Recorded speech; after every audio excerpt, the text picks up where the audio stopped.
আজ কেমিক্যাল ছাড়াই ঘরের কিছু উপকরণ দিয়ে ভালো স্ক্রাব কিংবা ফেস প্যাক বানিয়ে নেব। সেটার জন্য লাগবে চালের আটা, কাঁচা দুধ আর হানি। চালের আটা আমাদের স্কিনকে হাইড্রেটেড ও ফ্ললেস রাখে। কাঁচা দুধতে ক্লেনজিং প্রপার্টিস থাকার জন্য মানে ওটা ফেসকে আমাদের স্কিনটাকে ক্লেনজও করে আর সফটও করে।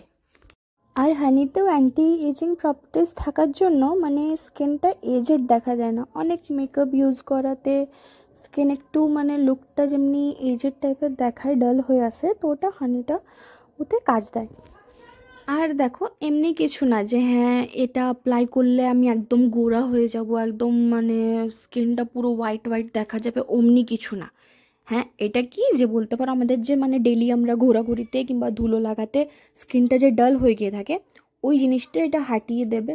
একটা মানে ভালো গ্লো আনবে স্কিনটায়, একটা আলাদা মানে শাইন লাগবে, তোমাকে নিজেও মানে একটা স্যাটিসফ্যাকশন লাগবে যে হ্যাঁ আমি মানে ইউজ করছি তো আমার স্কিনটা একটু একটু গ্লো করছে, ভালো ভালো দেখা যাচ্ছে।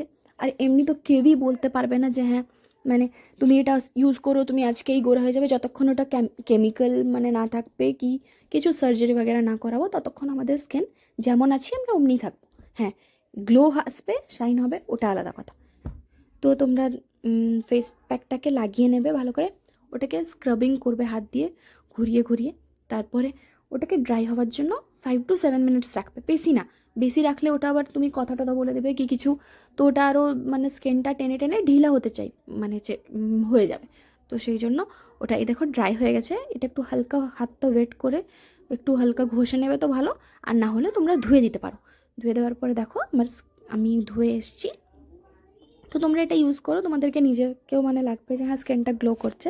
আর তোমরা আমাকে কমেন্ট করে জানিও যে মানে কিছু তোমাদের কাজ হলো কি না এই ভিডিওটা দেখে। আর আমার ভিডিও যদি ভালো লাগে তো প্লিজ চ্যানেলটাকে সাবস্ক্রাইব করে লাইক করো, শেয়ার করো।